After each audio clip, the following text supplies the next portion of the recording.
माझे नाव साना मनोहर करपते. मी BA final इयरची विद्यार्थिनी. आज आपण पाहणार आहोत की फ्रेंच राज्यक्रांतीचे कारणे आणि परिणाम.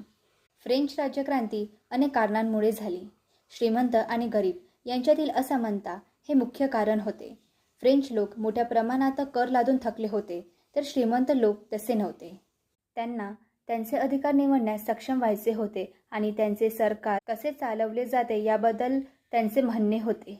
या व्यतिरिक्त प्रबोधनाच्या कल्पना फ्रान्समध्ये पसरत होत्या. या विचारांमध्ये समता, स्वातंत्र्य आणि लोकशाही यांचा समावेश होता.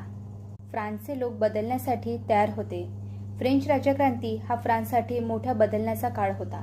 त्यातून राजेशाही संपुष्टात आली आणि लोकशाहीची स्थापना झाली. या व्यतिरिक्त यामुळे इतर अनेक देशांनी फ्रान्सवर युद्ध घोषित केले. फ्रेंच राज्यक्रांती फ्रान्ससाठी मोठा बदलण्याचा काळ होता. त्यातून राजेशाही संपुष्टात आली आणि